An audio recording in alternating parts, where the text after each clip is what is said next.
Hello and welcome to our Iqra GS classes. आज हम लोग नेक्स्ट चैप्टर जो है हमारा दृष्टि क्विक बुक के साइंस का। आज हम लोग नेक्स्ट चैप्टर नंबर 5 की तरफ चले हैं। और चैप्टर नंबर 5 जो है हमारा वो है हमारा तरंग ध्वनि, साउंड। साउंड के जो क्वेश्चंस हैं उस क्वेश्चंस को हम लोग जो विभिन्न एग्जामों में आए हुए हैं उन सब क्वेश्चंस को आज हम लोग देखने की कोशिश करेंगे और इसको सॉल्व करने की कोशिश करेंगे। जैसे पराध्वनिक तरंगों की आवृत्ति कितनी होती है? तो पराध्वनिक तरंगों की आवृत्ति 20 किलो हर्ट्ज से अधिक होती है।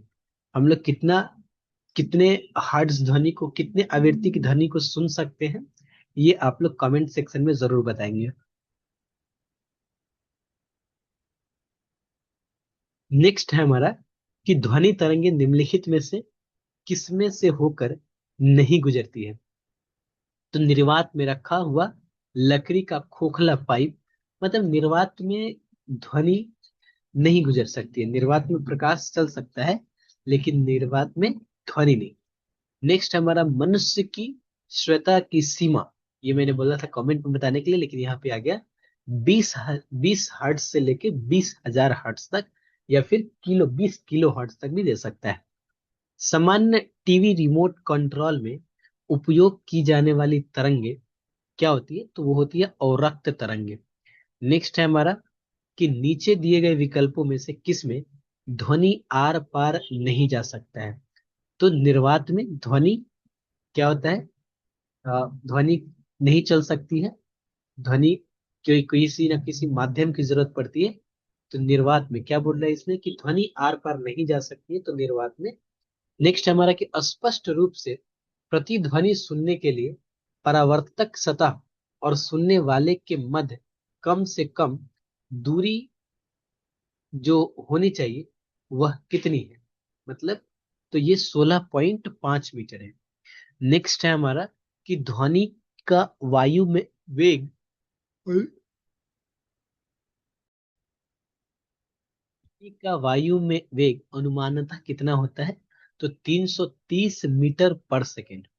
नेक्स्ट है हमारा प्रसर्व वे ध्वनियां हैं जिनकी आवृत्ति जिनकी आवृत्ति 20,000 हर्ट्ज से अधिक होती है। नेक्स्ट है हमारा लगभग 20 डिग्री सेल्सियस के तापक्रम पर किस माध्यम में ध्वनि की गति अधिकतम रहेगी? तो 20 डिग्री सेल्सियस के तापक्रम पर लोहे में ध्वनि की गति सबसे अधिकतम होगी। नेक्स्ट हमारा कि माध्यम, एक दिया हुआ है जल, दूसरा है इस्पात, तीसरा है नाइट्रोजन में ध्वनि की चाल को आरोही क्रम में सजाना है। मतलब सबसे कम, उसके बाद उससे ज्यादा, फिर उसके बाद उससे ज्यादा। तो इस्पात में ध्वनि की चाल सबसे ज्यादा होती है, तो ये लास्ट में तो होगा ही। तो लास्ट में ये दो ही ऑप्शन है हमारा। एक ये कैंसिल हो गया हमारा और ये कैंसिल हो गया। उसके बाद हमें देखना है कि इस्पात के बाद जो ध्वनि की चाल होती है वो किस में होती है? तो इस्पात के बाद जो है वो जल में, और उसके बाद नाइट्रोजन में। मतलब आरोही क्रम में सजाना है इसको, तो पहले 3 होगा, फिर 1 होगा, फिर 2 होगा। नेक्स्ट है हमारा कि चमगादड़ अंधेरी रातों में उड़ सकते हैं और अपना शिकार भी कर सकते हैं। इसका कारण क्या है? वे पराध्वनि तरंगे, माफ करेंगे, है कि चमगादड़ अंधेरी रात्रों में उड़ सकते हैं और अपना शिकार भी कर सकते हैं। इसका कारण क्या है? वे पराध्वनि तरंगे निकालते हैं और उन्हीं के द्वारा निर्देशित होते हैं। नेक्स्ट है हमारा कि VA, VW और VS क्रमशः वायु, जल और इस्पात। इस्पात के लिए लिखा हुआ है VS, और जल के लिए लिखा हुआ है VW, और एयर के लिए लिखा हुआ है VA। तो ध्वनि की गति तो हमने भी बताया इस्पात में सबसे अधिक होती है। तो इस्पात में सबसे अधिक एक यहाँ पे है, बाकी कोई भी ऑप्शन नहीं है। देख लेते हैं एयर में, उसके बाद वाटर में, उसके बाद आपका इस्पात में। नेक्स्ट हमारा जब दो लोग आपस में बात करते हैं तब कितने डेसिबल ध्वनि उत्पन्न होती है? 30 डेसिबल जो ध्वनि है वो उत्पन्न होती है। नेक्स्ट कथन और कारण दिया हुआ है। कथन है कि अनुरणन विशेषतः बड़े गिरजाघरों तथा अन्य बड़े भवनों में प्रतीत होते हैं। नेक्स्ट हमारा दीवारों, छत एवं धरातल से अ- अपवर्त्य ध्वनि का परावर्तन हो सकता है। दोनों बातें सही है और इसका स्पष्टीकरण भी सही है। नेक्स्ट है हमारा, ध्वनि का तारत्व किस पर निर्भर है? तो ध्वनि का तारत्व जो निर्भर करता है वो आवृत्ति पे निर्भर करता है। ध्यान रखेंगे, ये इंपॉर्टेंट है।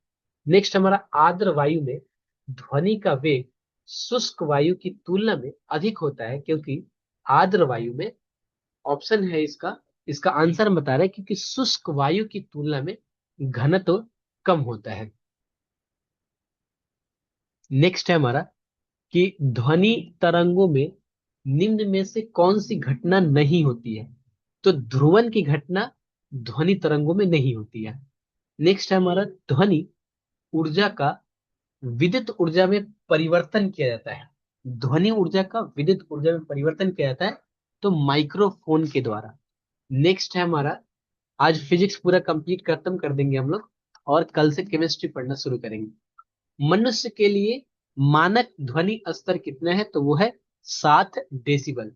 नेक्स्ट हमारा, डेसिबल किसे मापने के लिए प्रयोग में लाया जाता है? तो वो है वातावरण में ध्वनि को मापने के लिए प्रयोग में लाया जाता है। नेक्स्ट है हमारा, प्रसरव तरंगों के बारे में निम्नलिखित निम्नांकित कथनों पर विचार करिए। तो ऑप्शन दिया हुआ है कि ये कीड़ों को नष्ट कर देती है, ये सही बात है। नेक्स्ट हमारा, ये कपड़ों से धूल हटाकर उन्हें साफ कर सकती है, ये भी सही बात है। इनका उपयोग बीमारियों के उपचार के लिए किया जाता है, ये भी सही बात है। नेक्स्ट हमारा, ये स्वचालित दरवाजों को नियंत्रित कर सकती है, ये भी सही बात है, प्रसरव ध्वनि। नेक्स्ट हमारा, ध्वनि का वेग अधिकतम, तो मैंने बताया कि कोई भी धातु इस्पात हो उसमें होता है। नेक्स्ट है हमारा, निम्न द्रवों में से ध्वनि सबसे तेज यात्रा करती है, स्टील में। नेक्स्ट है हमारा, शिकार परभक्षियों या बाधाओं का पता लगाने के लिए चमगादड़ अथवा डॉल्फिन किस परिघटना का प्रयोग करते हैं? तो प्रतिध्वनि निर्धारण से वो पता लगाते हैं। नेक्स्ट है हमारा कि विश्व स्वास्थ्य संगठन के अनुसार एक नगर के लिए सुरक्षित ध्वनि प्रदूषण कितना होना चाहिए? तो 45 डेसिबल होना चाहिए। रात के समय आवासीय क्षेत्र में शोर का अनुपात स्तर कितना है? तो 45 डेसिबल। नेक्स्ट है हमारा, एक जैव पद्धति जिसमें प्रस्रव्य ध्वनि का उपयोग किया जाता है, तो वो क्या है? सोनोग्राफी।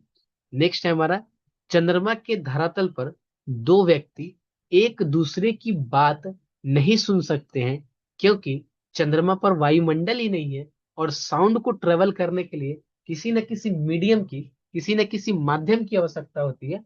इसलिए चंद्रमा पर जब दो व्यक्ति बात बात करते हैं तो वे एक दूसरे की बातों को नहीं सुन सकते हैं।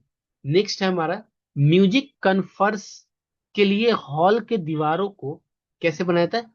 ध्वनि को अवशोषण करना चाहिए। नेक्स्ट है हमारा, निम्नलिखित में से किस माध्यम में ध्वनि अपेक्षाकृत तेज चलती है? तो लोहे की छड़ में अपेक्षाकृत तेज चलती है। नेक्स्ट है हमारा, ध्वनि तरंगे। तो ध्वनि तरंगे, आंसर बता रहे हैं हम कि ठोस तथा गैस दोनों माध्यमों में चल सकती है। बाकी ऑप्शन में बोल रहा है कि केवल गैस में, केवल ठोस में, निर्वात में चल सकती है, ऐसे वैसी बातें दिया हुआ है। नेक्स्ट हमारा कि निम्नलिखित में से किसका ध्वनि के वेग पर कोई प्रभाव नहीं पड़ता है? तो ये वेरी वेरी इंपॉर्टेंट है कि दाब का ध्वनि के वेग पर कोई प्रभाव नहीं पड़ता है। दाब का ध्वनि के वेग पर कोई प्रभाव नहीं पड़ता है। नेक्स्ट चैप्टर पे चलते हैं हम लोग, प्रकाशिकी, जिसको हम लोग बोलते हैं ऑप्टिक्स। तो ऑप्टिक्स हम लोग अभी देखना शुरू करेंगे। तो चलते हैं इसके पीवाईक्यू क्वेश्चंस पे डायरेक्ट।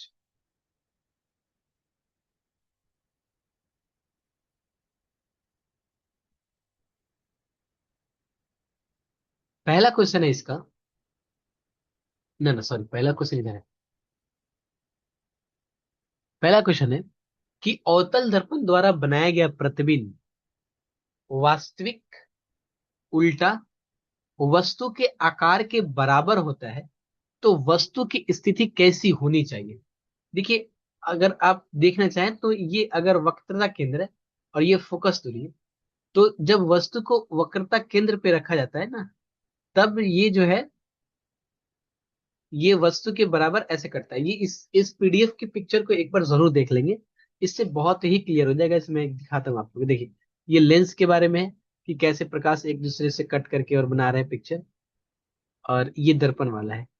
तो एक बार देखिए ये वाला दर्पण वाला, कि यहाँ पे वक्रता केंद्र पे रखा गया है अवतल लेंस के, वक्रता केंद्र से दूर रखा गया है, तो ये इसका सामने चला गया। तो ऐसे बनाया हुआ पिक्चर एक बार जरूर इस पिक्चर को जरूर देख लेंगे। मैं एक बार जूम कर देता हूँ आप लोगों को, पॉज करके एक बार देख लेंगे।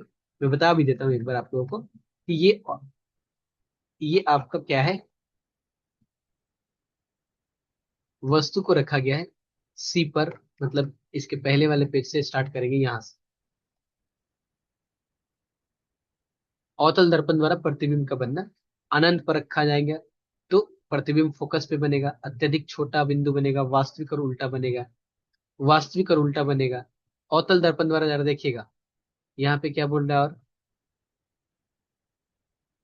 वास्तविक और उल्टा, वास्तविक उल्टा, वास्तविक उल्टा। सिर्फ एक कंडीशन में अवतल दर्पण में आभासी तथा सीधा बनता है, वो पी तथा एफ के बीच में हो, यानी कि ये है हमारा, इसको बोलते हैं वक्रता केंद्र, नहीं वक्रता केंद्र नहीं बोलते हैं इसको, इसको पोलर पोल बोलते हैं इसको, पोल और फोकस दूरी के अगर बीच में हो तब आभासी तथा सीधा बनता है। इसी तरह से उत्तल दर्पण का दिया हुआ है यहाँ पे कि इसको कहीं पे भी रखा जाए उत्तल दर्पण में, आभासी तथा सीधा, आभासी तथा सीधा ही बनेगा। दो ही कंडीशन पे अवतल दर्पण में सारा कंसेप्ट हो जाता है कंप्लीट। ठीक है ना। चलिए तो आते हैं हम लोग अपने ऑब्जेक्टिव वाले क्वेश्चंस की तरफ।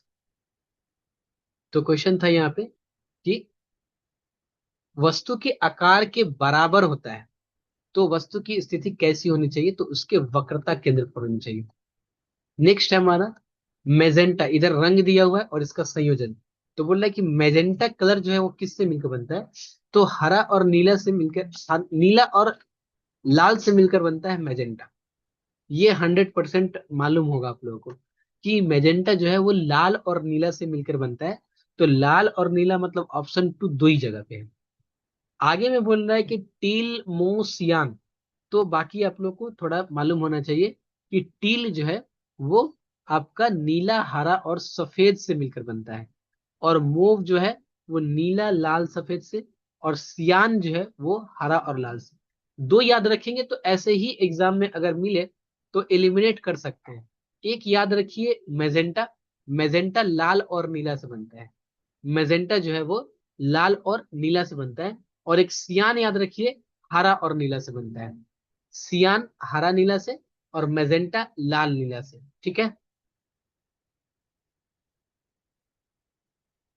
नेक्स्ट है हमारा कि सड़क प्रकाश व्यवस्था के संदर्भ में सोडियम बत्ती एलईडी बत्तियों से किस प्रकार भिन्न है। तो ऑप्शन है इसका, इसका डायरेक्ट आंसर बोलते हैं। आंसर होगा कि 1 और 3। वन में क्या दिया हुआ है कि सोडियम बत्तियां क्रमशः 360 डिग्री में उत्पन्न करती हैं, किंतु एलईडी बत्तियां ऐसा नहीं होती है। नेक्स्ट है ऑप्शन नंबर 3 कि सोडियम बत्ती के दृश्य प्रकाश का स्पेक्ट्रम लगभग एक होता है, जबकि एलईडी बत्तियों का बत्तियां सड़क प्रकाश व्यवस्था सार्थक वर्ण सुविधाएं कलर एडवांटेज प्रदान करती है। इसलिए केवल 1 और 3 सही होगा। ऑप्शन नंबर बी सही नहीं होगा, क्योंकि सड़क की बत्तियों के रूप में एलईडी बत्तियों की तुलना में सोडियम बत्तियों की उपयोगिता अवधि अधिक होती है। ऐसा बिल्कुल भी नहीं है, क्योंकि देखिए एलईडी जो है हमारा, एलईडी इसका लाइफ टाइम, और जो नाइट्रोजन वाला है फिर भी नहीं भी जानते हैं, तो लाइफ किसका ज्यादा होता है, तो एलईडी का लाइफ ज्यादा होता है ना। यहाँ पे बोल रहा है कि उपयोगिता अवधि अधिक होती है किसकी, एलईडी बत्तियों की तुलना में सोडियम बत्तियों की। तो भाई वो जो 100 वाट का जो बॉल आता था येलो कलर का, जो हम लोग बचपन में लगाते थे, देखे थे, तो ये बॉल का जो टाइम पीरियड होता है चलने का, इसका जो लाइफ होता है, और एक एलईडी बॉल का लाइफ होता है, तो आप लोग खुद महसूस कर पा रहे हैं कि ये 1 दिन 2 दिन 7 दिन 5 दिन 10 दिन में भी खत्म हो जाता था। इसके प्राइस भी वैसे ही होती थी, 10 12 15 18 20 के आसपास। एलईडी बॉल की लाइफ 2 2 साल की गारंटी, ऐसे ऐसे बॉल भी है जो तीन तीन साल की गारंटी देते हैं। तो 2 नंबर तो 100% गलत है, तो यहां से ये गलत हो गया और यहां से ये गलत हो गया। 3 नंबर स्टेटमेंट पढ़ने की जरूरत ही नहीं है, क्योंकि 3 नंबर अब बाकी दोनों ऑप्शन में है। सिर्फ एक पढ़ना है, एक वाले ऑप्शन में वो वाला सही है हमारा, इसलिए ये आईएएस की परीक्षा में आया था। ये थोड़ा सा यहाँ पे हट गया। नेक्स्ट है हमारा कि निम्नलिखित में से कौन अन्य तीनों की तुलना में ज्यादा सूर्य की रोशनी परावर्तित करता है। तो वो है ताजा बर्फ से ढकी भूमि। एक एल्बिडो इफेक्ट बोल के आता है एनवायरमेंट पे कंसेप्ट। तो जितना जो ताजा बर्फ जो है ना, इस पे जो सन की जो रोशनी पड़ती है ना, तो ये मैक्सिमम सबसे ज्यादा परावर्तित कर देता है फिर वापस वायुमंडल में, है ना। क्योंकि सारा अगर सारा हीट को ऑब्जर्व कर ले अर्थ, तो क्या होगा, ग्लोबल मतलब जो ग्लोबल वार्मिंग है वो बहुत ज्यादा तेजी से बढ़ेगा। बोले कौन अन्य तीनों की तुलना में ज्यादा सूर्य रोशनी परावर्तित कर देता है। तो रेगिस्तान तो ये बहुत कम करता होगा, है ना, क्योंकि ये पूरा येलो कलर का ये पूरा ऑब्जर्व कर लेता है हीट को। और धान की खेती की भूमि ये भी ऑब्जर्व कर लेती है। और ये समशीतोष्ण ताजा बर्फ जो है ना, वो क्या करता है, ऑब्जर्व ये परावर्तित कर देता है सन के रोशनी को, लाइट को। बोला निम्नलिखित कांच का कौन सा प्रकार पराबैंगनी किरणों को काटता है। तो वो है क्रुक्स कांच, जो पराबैंगनी किरणों को काटता है। वायुमंडल में प्रकाश के प्रकाश प्रसार का कारण क्या है, तो वो है धूल कण। सूर्य का प्रकाश पृथ्वी पर पहुंचता है, तो एक्चुअली ये 8 मिनट 6 सेकंड में पहुंचता है, 8 मिनट ऐसा कुछ समथिंग सेकंड में पहुंचता है। इसलिए ऑप्शन ई सही होगा, और इसमें से बाकी ऑप्शन गलत है। नेक्स्ट है हमारा कि आइंस्टीन को नोबेल प्राइज किस कार्य पर मिला था। तो वो प्रकाश विद्युत प्रभाव के लिए मिला था। नेक्स्ट है कि सूर्योदय से पहले तथा सूर्यास्त के पश्चात भी सूर्य अल्प समय के लिए दिखाई देता है। ऐसा होने का कारण क्या है। तो वायुमंडलीय अपवर्तन के कारण ऐसा दिखाई देता है। वायुमंडलीय अपवर्तन ध्यान रखना है। यदि एक उत्तल लेंस की फोकस दूरी सेंटीमीटर में दिया हुआ है, 20 सेंटीमीटर है, तो इसकी शक्ति यानी कि क्षमता क्या होगी। तो अगर सेंटीमीटर में दिया हो, तो एफ जो इसका पावर होता है ना, क्षमता जो होता है इसका, वो क्या होता है, P is equal to 1/f, है ना। तो P इज इक्वल टू 1/, लेकिन सेंटीमीटर में दिया हुआ है तो क्या हो जाएगा, 100/f। मीटर में होता है तो 1/f लिखते हैं, लेकिन सेंटीमीटर में ये कैंसिल होके कितना बचेगा, दिस इज +2 डायोप्टर। और ध्यान रखना है प्लस क्यों लगा है सर, तो उत्तल लेंस रहेगा तो प्लस का यूज करना है, अवतल लेंस रहा तो माइनस का यूज करना है। नेक्स्ट है हमारा कि यदि पराबैंगनी दृश्य तथा औरक यदि पराबैंगनी दृश्य तथा औरक्त किरणों के तरंगदैर्ध्य क्रमशः U lambda U B, lambda V I S मतलब विजिबल, और लैम्डा आई आर इंफ्रारेड से दर्शाया गया हो, तो इन तरंग दैर्ध्यों के बीच सही संबंध क्या है। तो तरंग दैर्ध्य जो होते हैं, सबसे ज्यादा तरंग दैर्ध्य होता है रेडियो की। हमें अच्छा यहाँ पे मैं ये लिख देता हूँ, एक ट्रिक है। अच्छा मेरे दिमाग से भी ट्रिक निकल रहा है। मतलब इतना श्योर है कि गामा का तरंग दैर्ध्य जो होता है ना, वो सबसे कम होता है, मतलब वेवलेंथ। और रेडियो का वेवलेंथ जो होता है वो सबसे ज्यादा होता है ना।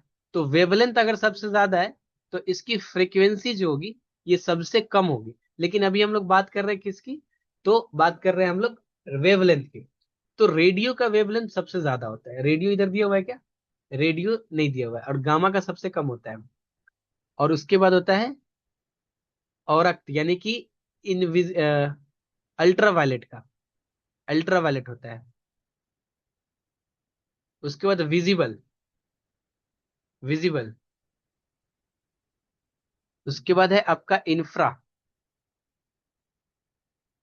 ऐसे ही एक और है आपका माइक्रो में भी ऐसा कुछ। तो देखना है कि सबसे ज्यादा वेवलेंथ तो इधर से वेवलेंथ इधर ज्यादा है, तो रेडियो तो खत्म हो गया, इंफ्रा का सबसे ज्यादा होना चाहिए। तो देखिए आई आर है तो इंफ्रा का सबसे ज्यादा इसमें, सॉरी बाकी दो कट गए। दो ही बचे, ये विजिबल का दिखा रहा है यहाँ पे और बीच में आईआर दे रहा है, तो विजिबल तो इंफ्रा के बाद आता है, क्योंकि इधर से देखा तो सबसे ज्यादा वेवलेंथ इधर से होता है। तो आईआर, उसके बाद विजिबल, उसके बाद अल्ट्रावायलेट, देख रहा है ना, गामा, अल्ट्रावायलेट, विजिबल, इंफ्रा और माइक्रो, तब रेडियो, ऐसा होता है। ठीक है ना, तो ऐसे याद रखना है इसको। नेक्स्ट हमारा, जब कोई उत्तल लेंस किसी वस्तु का वास्तविक प्रतिबिंब बनाता है, तो उस वस्तु और उसके प्रतिबिंब के बीच न्यूनतम दूरी किसके बराबर होती है? तो उस उत्तल लेंस की फोकस दूरी के 4 गुनी के बराबर होती है। ठीक है ना। नेक्स्ट है हमारा कि जब प्रकाश की किरण सघन माध्यम से विरल माध्यम में गमन करती है, तो इसकी चाल बढ़ जाती है तथा अभिलंब से दूर हटती है। यहाँ पे भी आप लोगों को एक चीज बताएंगे, यहाँ पे दो बातें हैं। प्रकाश की किरण सघन माध्यम से विरल में जा रही है, सघन से, सघन से किधर जा रही है? विरल में, विरल में। और होता क्या है ना, जैसे मान लेते हैं कि ये, मान लेते हैं कि अगर ये सघन माध्यम है, एक लंब ले लेते हैं, एक लंब ले लेते हैं, जस्ट एक सेकेंड, ये एक लंब ले लेते हैं और प्रकाश मान लेते हैं कि सघन है, ये मीडियम सघन है, सघन है, और ये विरल है, विरल है। तो विरल का मतलब ऐसा समझिए सरल, सरल टाइप का है। तो सरल मतलब इजी टाइप का। तो जब भी ये सघन से विरल में जाता है ना, तो ये अभिलंब से दूर भागता है, एकदम फ्री होना चाहता है, ये फ्री होना चाहता है। अब देखिए यहाँ पे क्या बोल रहा है क्वेश्चन, सघन से विरल माध्यम में गमन करता है, तो सघन से विरल में माध्यम करेगा तो क्या होगा? अभिलंब से दूर जाएगा। तो अभिलंब से दूर हटता है, जहां जहां पे है पहले वो देखते हैं। अभिलंब की ओर खत्म, अभिलंब से दूर, ये वाला एक ऑप्शन हो सकता है। अभिलंब की ओर झुकता है, ये वाला खत्म। अब ऑप्शन या तो ए होगा, नहीं तो सी होगा। ठीक है ना, ये तो पता चल गया। अब इसके बाद क्या बोल रहा है कि विरल में चाल बढ़ेगा कि घटेगा, मतलब हमने क्या बोला, इजी। जब भी इजी, जब थोड़ा सा फ्री छोड़ा जाता है, सरल छोड़ा जाता है, तो क्या होता है, जैसे पटना में चले गए और एकदम फ्री हो गए, तो क्या होता है, एकदम दूर दूर तक ट्रेवल करते हैं, मस्ती से घूमते फिरते हैं, दूर दूर मतलब। तो ऐसे ही बोल रहा है, अभिलंब से दूर जाता है, चाल इसकी बढ़ जाती है। ठीक है ना, तो इसको ध्यान रखेंगे। यहां से क्वेश्चन बनते हैं। नेक्स्ट है हमारा कि हमें हरी घास का रंग हरा दिखता है, क्योंकि यह हरे रंग के प्रकाश को हमारी आंखों पर परावर्तित करता है। हम किसी वस्तु को तभी देख पाते हैं जब उससे प्रकाश टकराता है और टकरा के हमारे आंखों पे रिफ्लेक्ट करता है, तो हम उस वस्तु को देख पाते हैं, है ना। नेक्स्ट हमारा समतल दर्पण की वक्रता त्रिज्या। तो समतल दर्पण की जो वक्रता त्रिज्या होती है वो अनंत होती है। नेक्स्ट हमारा, निम्नलिखित में से कौन सी प्रघटना यह निर्णय लेने में सहायक होती है कि प्रकाश एक अनुप्रस्थ सुरंग है? तो वो है आपका ध्रुवीकरण। नेक्स्ट है हमारा कि इंद्रधनुष किस प्रकार, किस कारण से बनता है? तो इंद्रधनुष जो है वो अपवर्तन और परिक्षेपण के कारण बनता है। वेरी वेरी इंपॉर्टेंट, ये बहुत इंपॉर्टेंट क्वेश्चन है। अपवर्तन और परिक्षेपण के कारण बनता है। नेक्स्ट है हमारा कि अवतल लेंस से हमेशा निम्नलिखित में से कौन सा प्रतिबिंब बनता है? तो अवतल लेंस से हमेशा आभासी और सीधा प्रतिबिंब बनता है ना। नेक्स्ट है हमारा कि सर सीवी रमन को उनके किस प्रयोग के लिए नोबल पुरस्कार से सम्मानित किया गया था या प्रदान किया गया था? तो वो है प्रकाश प्रकीर्णन। नेक्स्ट है ऑप्टिकल फाइबर का आविष्कार किसने किया था? तो वो है नरेंद्र कपानी। नेक्स्ट है 21 नंबर कि किसी व्यक्ति का पूरा प्रतिबिंब देखने के लिए एक समतल दर्पण की न्यूनतम ऊंचाई कितनी होनी चाहिए? तो व्यक्ति की ऊंचाई के आधा होनी चाहिए, तब हम किसी व्यक्ति का पूरा प्रतिबिंब देख पाएंगे। नेक्स्ट है हमारा, प्रिज्म से गुजरने पर प्रकाश का कौन सा रंग सबसे अधिक विचलित होता है? तो वो है आपका बैगनी रंग। याद रखना है, इसको ऐसे याद रखना है, विब ग्योर, VIBGYOR, विब ग्योर, 2 4 6 एक साथ, हाँ बिल्कुल। देखिए प्रकाश जब ऐसे निकलती है ना, यहाँ से मान लेते हैं कि ये प्रकाश प्रिज्म से निकली, तो यहाँ से निकलने के बाद देखिए प्रकाश लाल ए सीधा ही है, उसके बाद आपका ऑरेंज यहाँ पे है, येलो इधर है, ग्रीन यहाँ पे है, उसके बाद ब्लू है, उसके बाद आपका इंडिगो है, और देखिए वायलेट यानी कि बैगनी जो है, वो कितना विचलित हो गया, प्रकाश ऐसे जा रहा था, कितना विचलित हो गया ये। तो बोल रहा है कि यहाँ पे कि प्रिज्म से गुजरने के बाद कौन सा रंग सबसे अधिक विचलित होता है, तो वो है आपका बैगनी रंग। नेक्स्ट है हमारा कि एक अंतरिक्ष यात्री को अंतरिक्ष में आकाश कैसा दिखाई देगा, तो काला दिखाई देता है। नेक्स्ट हमारा प्रकाश का रंग निर्धारित होता है इसके तरंग दैर्ध्य से। नेक्स्ट हमारा किसी वस्तु का आवर्धित और आभासी प्रतिबिंब प्राप्त करने के लिए प्रयोग किया जाता है अवतल दर्पण का। नेक्स्ट है हमारा कि पृथ्वी को देखने पर आकाश किस कारण से नीला होता है, तो वह वायुमंडल में सूर्य के प्रकाश के लघुत्तर तरंगदैर्ध्य का परिकर्णन के कारण जो आकाश जो है वो नीला दिखाई पड़ता है। चलते हैं हम लोग नेक्स्ट चैप्टर, और अगला चैप्टर है हमारा कि विद्युत विद्युत धारा एवं विद्युत चुंबकत्व, इलेक्ट्रिक करंट एंड इलेक्ट्रोमैग्नेटिज्म। इसके क्वेश्चंस को देखते हैं हम लोग। आज फिजिक्स हम लोग का कंप्लीट हो जाएगा। चैनल को जरूर सब्सक्राइब करेंगे आप लोग, वीडियो को लाइक करेंगे, क्योंकि मैं अपना इसमें बेस्ट दे रहा हूँ। आप लोग अगर वीडियो को लाइक और सब्सक्राइब करेंगे तो मुझे भी मोटिवेशन मिलेगा और भी अच्छा अच्छा कंटेंट आप लोगों के लिए लेके हम आ पाएंगे। ठीक है ना, दोस्तों के साथ शेयर करेंगे इसको। नेक्स्ट हमारा कि निम्नलिखित में से कौन सा तरल बिजली का कुचालक है, तो बिजली का कुचालक नमक पानी, तो ये सुचालक है। नींबू का रस सुचालक है। संतरे का रस ये भी सुचालक है, यानी कि इसमें से कोई भी ऐसा नहीं है जो विद्युत का कुचालक है। एसी करंट को कैसे उत्पन्न करते हैं, तो डायनेमो के द्वारा एसी करंट को उत्पन्न करते हैं। नेक्स्ट है हमारा कि विद्युत विभव के संदर्भ में निम्नलिखित कथनों में से कौन सा सही है या से सही है। बोले यह एक अदिश राशि है विद्युत विभव, और नेक्स्ट है हमारा कि यह एक सदिश राशि है। तो दोनों एक साथ तो पॉसिबल ही नहीं है। ये बोले एक अदिश राशि और एक सदिश राशि है, तो सदिश राशि नहीं है, ये एक अदिश राशि है। नेक्स्ट है हमारा कि फैराडे स्थिरांक, तो फैराडे स्थिरांक जो है वो सार्वभौमिक स्थिरांक है।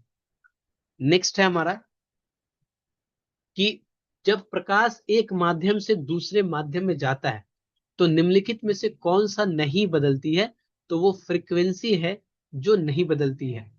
नेक्स्ट हमारा विद्युत चुंबकीय तरंगों का वेग क्या होता है, तो 3 × 10⁸ मीटर पर सेकेंड।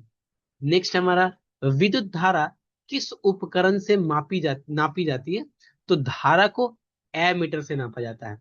नेक्स्ट हमारा विद्युत शक्ति की इकाई, मैंने बोला था पिछले बहुत बार ये आ चुका है कि अगर आपके पास शक्ति है तो आप किसी की वाट लगा सकते हैं। नेक्स्ट है हमारा 9th नंबर कि कॉपर के एक तार की त्रिज्या आर तथा लंबाई एल है, इसका प्रतिरोध आर है। यदि कॉपर के किसी अन्य तार की त्रिज्या 2r और लंबाई l/2 कर दिया जाए तो इस तार का प्रतिरोध क्या होता है। तो तार का प्रतिरोध निकालने के लिए जो आर होता है ना, आर यानी प्रतिरोध, ये डायरेक्टली प्रोपोर्शनल होता है L/A के, यानी कि लेंथ और ये एरिया के, जो भी एरिया है हमारा इस तार का, यानी कि अगर ये प्रोपोर्शनल से हटाते हैं तो कांस्टेंट चलाता है, यानी R = रो, और ये रो डिपेंड करता है कि किस टाइप का मटेरियल है। बस हमें फोकस करना है L/A पे, यानी कि L/एरिया कैसा होगा, तो अगर अगर ये कॉपर वायर है और इसका अगर रेडियस R है तो ये क्या हो जाएगा, सर्कल की तरह ट्रीट करेंगे इसको, और एल के साथ मल्टीप्लाई भी कर दे तो क्या हो गया, तो एल एल कैंसिल हो जाएगा, बट ऐसे ही रखते हैं तो ये क्या हो जाएगा πr² करेंगे, एल एल कैंसिल हो जाएगा, बट जस्ट फॉर्मूला ही रखना है, तो ये क्या हो जाएगा πr²। तो आर डैश यानी कि अगर आर ये हो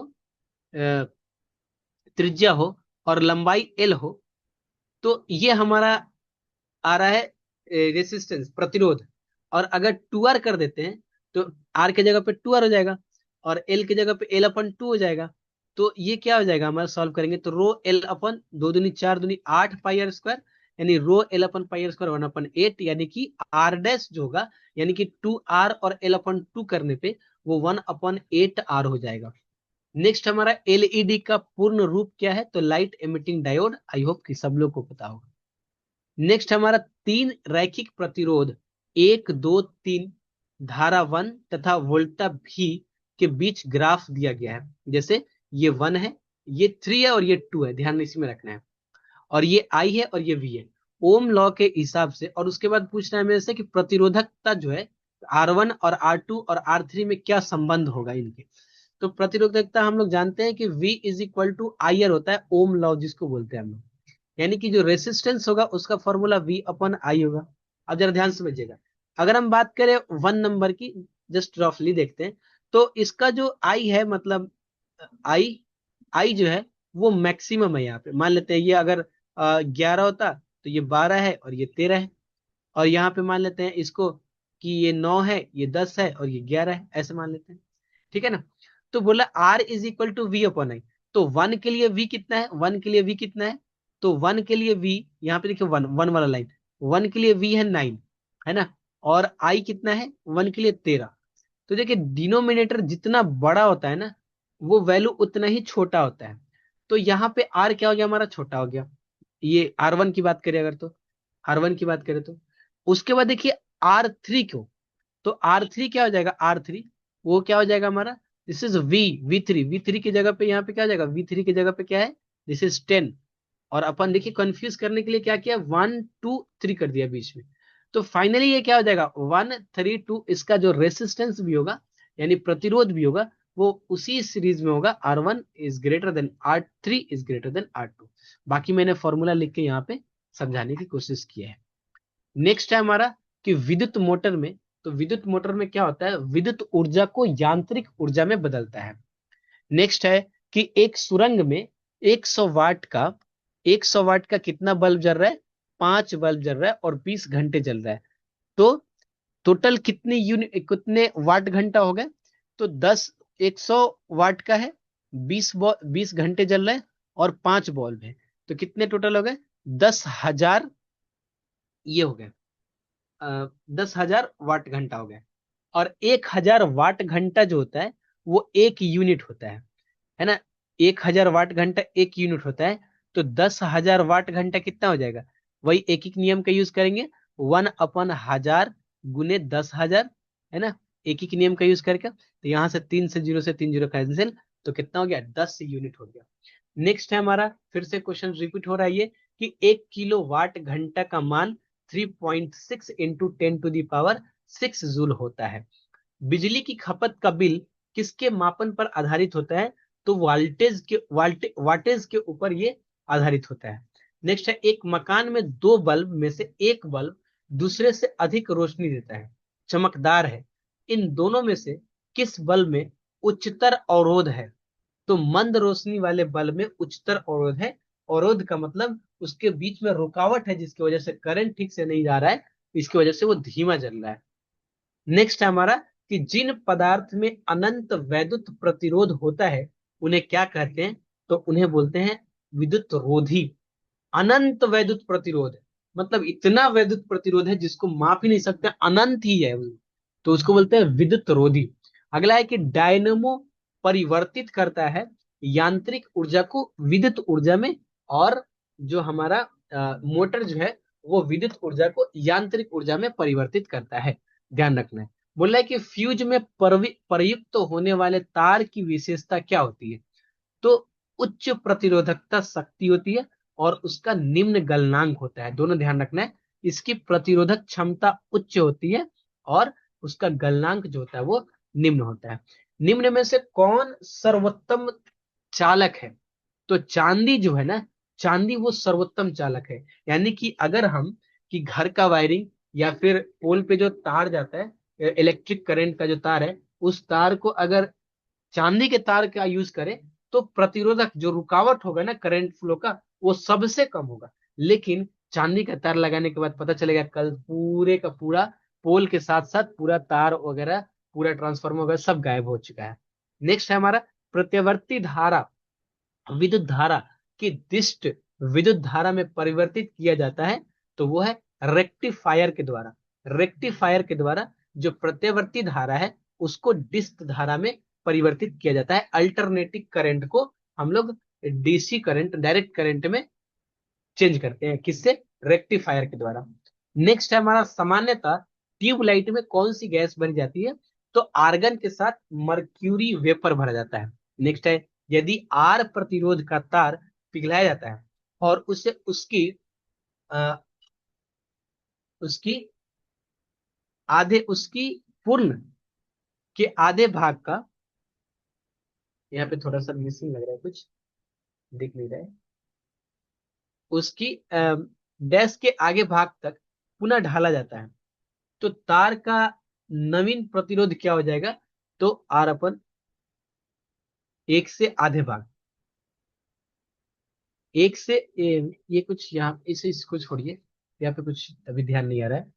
अगला है हमारा कि CFL तथा एलईडी लैंप में क्या अंतर है। पहला है दे रहा है कि प्रकाश उत्पन्न करने के लिए CFL द्वारा वाष्प तथा संदीप का प्रयोग करता है, जबकि एलईडी लैंप अर्धचालक अर्धचालक पथ का प्रयोग करता है। बिल्कुल सही है ये। अर्ध एलईडी जो लाइट है वो अर्धचालक का प्रयोग करता है। नेक्स्ट है हमारा कि CFL की औसत जीवन, फिर से देखिए वही क्वेश्चन रिपीट हो रहा है, IAS 2011 है ये।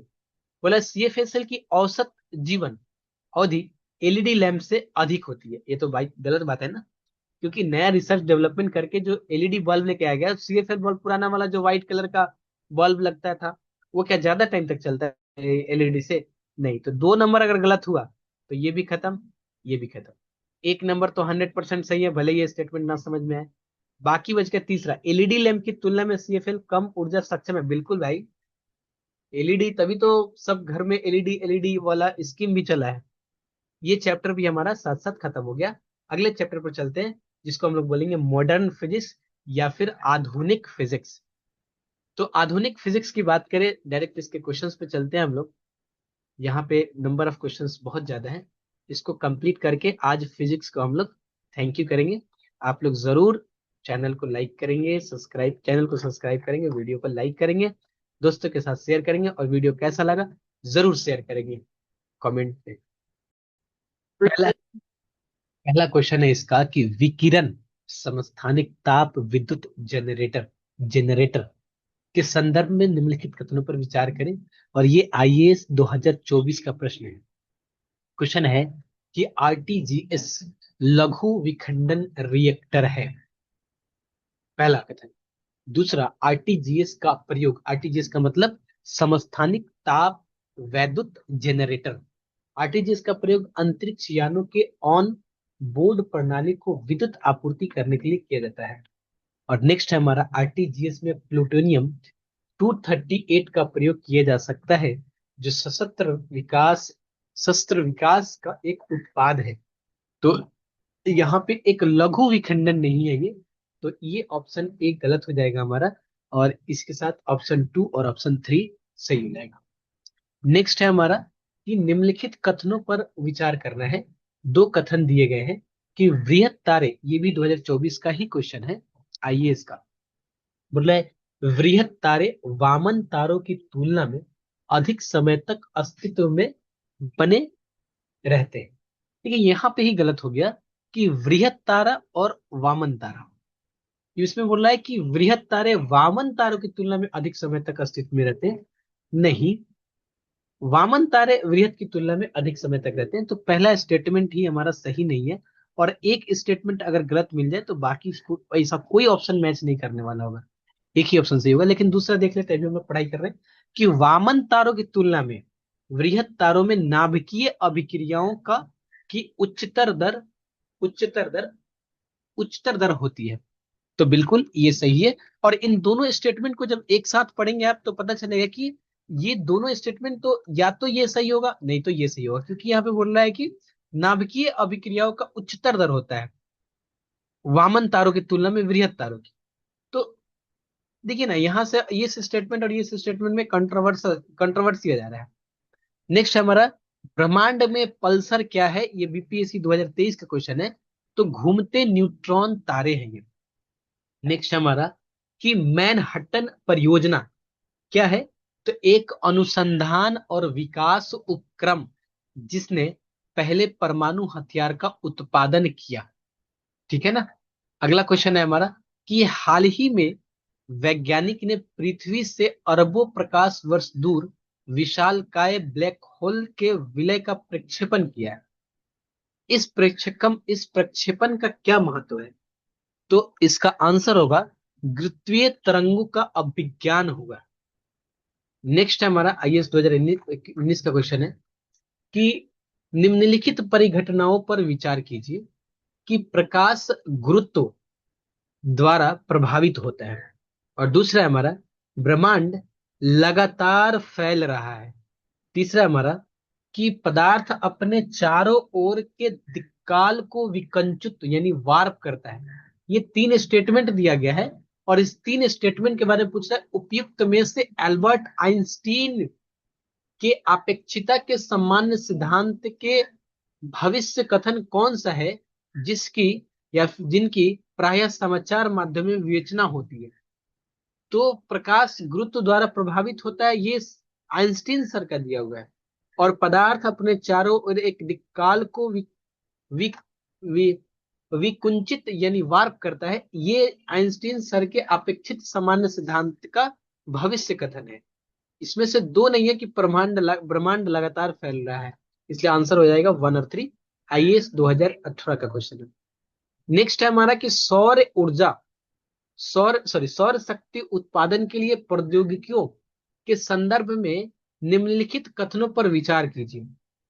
तो बोल रहा है कि प्रकाश वोल्टीय प्रक्रिया एक प्रौद्योगिकी है जो कि प्रकाश के विद्युत में प्रत्यक्ष रूपांतरण द्वारा विद्युत जनन करती है, जबकि सौर तापीय प्रक्रिया एक प्रौद्योगिकी है जो सूर्य के किरणों का उपयोग ताप जनित करने के लिए करता है, जिसका आगे विद्युत जनन प्रक्रिया में उपयोग किया जाता है। ये बिल्कुल सही बात है कि प्रकाश विद्युत प्रत्यक्ष रूपांतरण करता है, ये प्रकाश वोल्टीय प्रक्रिया जो है। और ये भी हम लोग जानते हैं कि सौर तापीय प्रक्रिया क्या है, सूर्य के किरण से ताप का उपयोग करके और उसको इलेक्ट्रिक में बदल देता है। तो ये तो सही है हमारा नंबर 1। अगला है कि प्रकाश वोल्टीय प्रतिक्रिया प्रक्रिया प्रत्यावर्ती धारा यानी अल्टरनेटिव करंट जनन करती है, जबकि सौर तापीय क्रिया डायरेक्ट करंट जनन करती है। ऐसा नहीं है, ये गलत है। अगला क्वेश्चन है हमारा कि भारत के पास सौर तापीय प्रौद्योगिकी के लिए विनिर्माण आधार है, किंतु प्रकाश वोल्टीय प्रौद्योगिकी के लिए नहीं। ये भी गलत है, डायरेक्ट एक एक्सट्रीम स्टेटमेंट हो जा रहा है। तो तीसरा स्टेटमेंट भी गलत है हमारा, ऑप्शन 1 सिर्फ सही है। नेक्स्ट हमारा, कुछ लोगों का सोचना है कि तेजी से बढ़ रही ऊर्जा की जरूरत पूरी करने के लिए भारत को थोरियम को नाभिकीय ऊर्जा के भविष्य के ईंधन के रूप में विकसित करना चाहिए। इस संदर्भ में थोरियम यूरेनियम की तुलना में कैसे अधिक लाभकारी है, ये क्वेश्चन पूछ रहा है। तो इसमें ऑप्शन दिया हुआ है ए में कि प्रकृतिक में यूरेनियम की तुलना में थोरियम कहीं अधिक भंडार में है। ये बात तो बिल्कुल सही है, इसीलिए तो हम लोग यूरेनियम की जगह पे थोरियम को यूज करना चाहते हैं। अगला है कि उत्खनन प्राप्त खनिज से मिलने वाली प्रति इकाई द्रव्यमान ऊर्जा की तुलना की जाए तो थोरियम प्राकृतिक यूरेनियम की तुलना में कहीं अधिक ऊर्जा उत्पन्न करता है। ये भी बात सही है। नेक्स्ट है हमारा कि थोरियम यूरेनियम की तुलना में कम नुकसानदेह अपशिष्ट उत्पादित करता है। ये भी बात सही है, इसलिए हमारा जो होगा 1, 2 एंड 3 तीनों सही होगा। अगला हमारा, एक नाभिकीय रिएक्टर में भारी जल का क्या कार्य होता है। तो भारी जल का कार्य होता है न्यूट्रॉन की गति को कम करना, ठीक है ना। नेक्स्ट है हमारा अगला क्वेश्चन है कि निम्नलिखित कथनों पर विचार कीजिए। नाभिकीय रिएक्टर में स्वपोषित श्रृंखला अभिक्रिया संभव है क्योंकि ऑप्शन ए में दिया हुआ है कि प्रत्येक विखंडन अभिक्रिया में अपेक्षाकृत अधिक न्यूट्रॉन निर्मुक्त होते हैं, पहला स्टेटमेंट है। और बोला है न्यूट्रॉन विखंडन प्रक्रिया में तुरंत हिस्सा लेते हैं, ये बात बिल्कुल सही है। अगला हमारा, द्रुत न्यूट्रॉन ग्रेफाइट द्वारा धीमे किए जाते हैं, ये भी सही है। विखंडन प्रक्रिया में निर्मुक्त हर न्यूट्रॉन आगे और विखंडन की शुरुआत करता है, ये भी सही है। तो ऑप्शन हो जाएगा 2, 3 एंड 4। नेक्स्ट है हमारा, निम्नलिखित में से कौन सा एक रेडियो एक्टिव नहीं है। एट एस्टेटाइन 2001 का क्वेश्चन है ये। एस्टेटाइन एक रेडियो एक्टिव एलिमेंट है। फ्रेंसियम ये भी एक फ्रेंसियम एक रेडियो एक्टिव एलिमेंट है। ट्रिटियम ये भी रेडियो एक्टिव एलिमेंट है, किंतु जर्कोनियम जो है एक रेडियो एक्टिव एलिमेंट नहीं है। अगला हमारा, कि नाभिकीय रिएक्टर और परमाणु बम में क्या अंतर है। तो नाभिकीय रिएक्टर में कंट्रोल, है ना, नियंत्रित अभिक्रिया होती है, और परमाणु बम में अनियंत्रित अभिक्रिया होती है। वही चीज यहाँ पे बोल रहा है कि नाभिकीय रिएक्टर में श्रृंखला अभिक्रिया नियंत्रित होता है। नेक्स्ट है हमारा 1995 में पूछा गया, यूपीपीएससी प्री 99 में पूछा गया। नेक्स्ट है हमारा, निम्नलिखित में से किस कण पर शून्य आवास होता है। तो वो है न्यूट्रिनो पे शून्य आवेश होता है। अगला हमारा, रेडियो धर्मिता के संदर्भ में निम्नलिखित कथनों में से कौन से सही है। तो अगला क्वेश्चन, मतलब इसका ऑप्शन दिया हुआ है कि रेडियो धर्मिता एक नाभिकीय गुण है, एकदम सही बात है। बोले नाभिकीय विखंडन के सिद्धांत पर हाइड्रोजन बम बनाया जाता है। तो नाभिकीय विखंडन के सिद्धांत पर हाइड्रोजन बम नहीं, नाभिकीय संलयन के सिद्धांत पर हाइड्रोजन बम बनाया जाता है, इसलिए ऑप्शन ए सही है, दो गलत है। गॉड पार्टिकल्स है, तो वो Higgs boson, God's particle Higgs boson को बोलते हैं गॉड्स पार्टिकल। नेक्स्ट है हमारा कि किसी नाभिकीय रिएक्टर की कार्यविधि में प्रयुक्त प्रयुक्त मूल वैज्ञानिक सिद्धांत क्या है। तो वो है नियंत्रित नाभिकीय विखंडन। क्या हमारा, नियंत्रित नाभिकीय विखंडन। नेक्स्ट है हमारा कि प्रकाश वैद्युत प्रभाव परिघटना की व्याख्या निम्नलिखित में से किसने की है। तो वो है अल्बर्ट आइंस्टाइन ने। नेक्स्ट हमारा, यदि एक मुक्त इलेक्ट्रॉन 1 किलो वोल्ट के विभवांतर से गुजरता है तो इलेक्ट्रॉन द्वारा अर्जित ऊर्जा कितनी होगी। तो 1.6 इंटू 10⁻⁻16 जूल। एनडीए 2018 का क्वेश्चन है ये। अगले क्वेश्चन की बात करते हैं, निम्नलिखित में से कौन सा एक विद्युत ऊर्जा को प्रकाश ऊर्जा में रूपांतरित नहीं करता है। तो मोमबत्ती जो है वो विद्युत ऊर्जा को प्रकाश ऊर्जा में रूपांतरित नहीं करता है। लेजर विद्युत ऊर्जा को प्रकाश ऊर्जा में, क्योंकि उसमें बैटरी लगता है और बैटरी से इलेक्ट्रिक पास होता है तो बल्ब जलता है। प्रकाश उत्सर्जक diode, light emitting diode, LED bulb को ही हिंदी में बोला जा रहा है लाइट एमिटिंग डायोड को, प्रकाश उत्सर्जक डायोड। ये भी जब इसको करंट दिया जाता है तो ये लाइट जलता है। टेलीविजन सेट, इसको भी करंट देते हैं, या तो एसी करंट दे या फिर डीसी करंट दे तब ये चलता है। लेकिन मोमबत्ती में कोई करंट नहीं दिया जाता है जो प्रकाश फैलाता है। नेक्स्ट हमारा, एसी जनित्र यानी एसी जनरेटर तथा डीसी जनरेटर में एक मूलभूत अंतर यह है कि एसी जनित्र में सर्पी वलय होते हैं, जबकि डीसी जनित्र में दिक् परिवर्तक वलय होते हैं। नेक्स्ट है हमारा कि पेयजल में गामा उत्सर्जक समस्थानिक है या नहीं, इसकी पुष्टि निम्नलिखित में से किससे की जा सकती है। तो प्रस्फुरन गणक के द्वारा। नेक्स्ट है हमारा, निम्नलिखित विकिरण प्रकारों में से किसमें सर्वाधिक ऊर्जा होती है।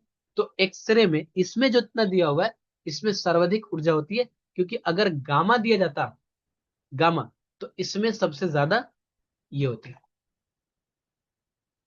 गामा के बाद सबसे ज्यादा ऊर्जा गामा में और उसके बाद एक्सरे में होता है। ठीक है ना। नेक्स्ट हमारा, अच्छा कुछ देर पहले हम लोग जब वेवलेंथ की बात कर रहे थे तो गामा के बाद हमने आपको शायद अल्ट्रावायलेट बता दिया था।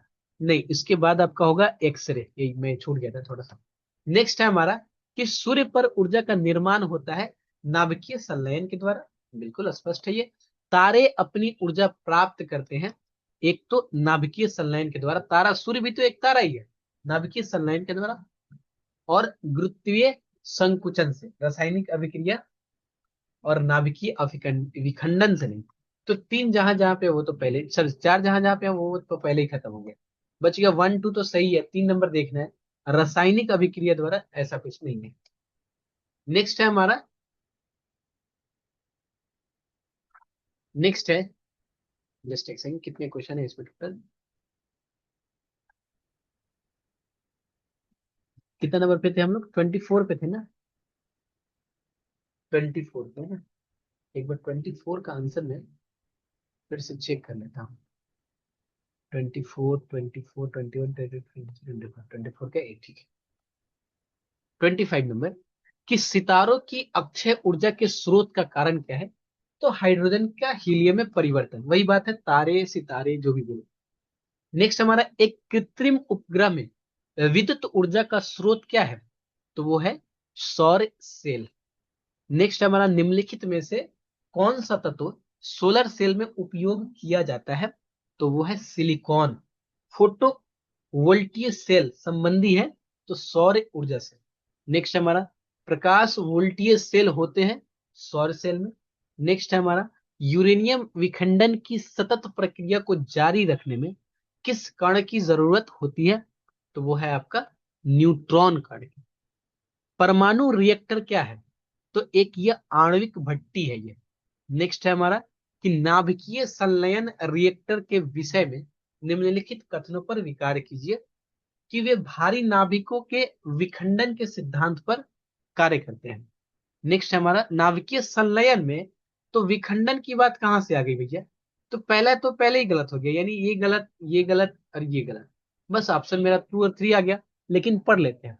साधारणतया उनकी टोकमाक डिजाइन होती है, बिल्कुल ये बहुत अधिक तापक्रम पर कार्य करते हैं, ये भी सही है। नेक्स्ट है हमारा, आधुनिक आयु वैज्ञानिक विज्ञान में नाभिकीय औषधियां नैदानिक और उपचार के प्रभावी उपकरणों के रूप में उभर रही हैं। ये वास्तव में रेडियो आइसोटॉप्स हैं। नेक्स्ट है हमारा अगला क्वेश्चन, भारत में प्रचुर मात्रा में उपलब्ध महत्वपूर्ण नाभिकीय ईंधन वो है हमारा थोरियम। नेक्स्ट है हमारा, निम्नलिखित में से किसका नाभिकीय ईंधन के रूप में प्रयोग नहीं किया जा सकता है? तो यूरेनियम का किया जा सकता है, थोरियम का भी किया जा सकता है, प्लूटोनियम का भी किया जा सकता है, लेकिन कैल्शियम का नहीं किया जा सकता है।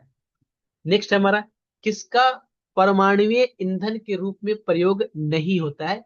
तो वो है लेड। अगला क्वेश्चन है हमारा, न्यूक्लियर बम बनाने के लिए निम्नलिखित में से किसका उपयोग किया जाता है? तो यूरेनियम का उपयोग किया जाता है। हाइड्रोजन बम बनाने में, हाइड्रोजन बम निम्न में से किस सिद्धांत पर आधारित होता है? तो अनियंत्रित संलयन अभिक्रिया। नेक्स्ट है हमारा, कि समृद्ध यूरेनियम होता है प्राकृतिक यूरेनियम जिसमें रेडियोधर्मी यूरेनियम 235 आइसोटोप का घटक कृत्रिम रूप से बढ़ाया जाता है। नेक्स्ट है हमारा, निम्नलिखित में से कौन सा तत्व परमाणु ईंधन की श्रेणी में नहीं आता है? तो वो है कैडमियम। प्लूटोनियम आता है, थोरियम आता है, यूरेनियम आता है, लेकिन कैडमियम नहीं आता है। नेक्स्ट है हमारा, अणु शक्ति से नहीं संबंधित खनिज को पहचानिए। तो अणु शक्ति से नहीं संबंधित खनिज से पहचानिए, तो वो है आपका क्रोमियम। नेक्स्ट है हमारा, कि भारत का प्रथम परमाणु संयंत्र निम्न में से कौन सा है? तो वो है आपका तारापुर। बहुत इंपॉर्टेंट है ये, बहुत एग्जाम में पूछा है। नेक्स्ट हमारा, कि ध्रुव, पूर्णिमा तथा साइरस में क्या संबंध है? ये भारतीय शोध रिएक्टर है। अगला हमारा, कि भारत के न्यूक्लियर रिएक्टर्स में कौन सा ईंधन प्रयुक्त होता है? तो वो यूरेनियम 238 प्रयुक्त किया जाता है।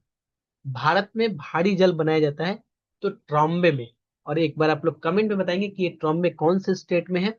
आई होप कि ये शायद उड़ीसा में है। सर्च करके कमेंट में जरूर बताएंगे।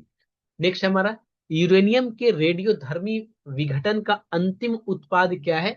तो वो लेड, ये सीसा। नेक्स्ट हमारा, निम्नलिखित में से कौन सा यूरेनियम समस्थानिक परमाणु ऊर्जा संयंत्र में बिजली उत्पादन में इस्तेमाल किया जाता है? तो यूरेनियम 235। नेक्स्ट है, रेडियोधर्मी पदार्थ उत्सर्जित करता है तो अल्फा किरण, गामा किरण और बीटा किरण, अल्फा रे, बीटा रे और गामा रे।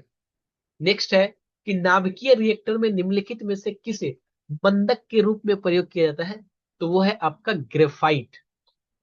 नेक्स्ट है हमारा, कि एक ब्रीडर रिएक्टर वह है जो विखंडन होने वाले पदार्थ को उससे अधिक उत्पन्न करता है जितना वह जलता है।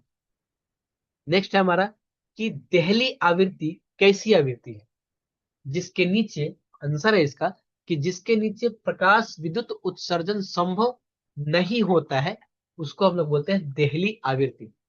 नेक्स्ट है हमारा, कि प्रकाश वोल्टीय सेल के प्रयोग से सौर ऊर्जा का रूपांतरण करने में निम्नलिखित में से किसका उत्पादन होता है? तो वह है विद्युत ऊर्जा। नेक्स्ट हमारा, प्रकृति में सबसे सशक्त बल है नाभिकीय बल सबसे सशक्त बल है। इसी के साथ हमारा फिजिक्स का एंड होता है, और हम लोग केमिस्ट्री का कोशिश करेंगे कल परसों में केमिस्ट्री को भी खत्म करने का। वीडियो पसंद आया हो जरूर से जरूर लाइक करेंगे, शेयर करेंगे, और कुछ अगर सजेशन देना हो तो कमेंट भी जरूर करेंगे। थैंक यू, मिलते हैं फिर अगले सेशन में जिसमें केमिस्ट्री की बात करेंगे। Thank you.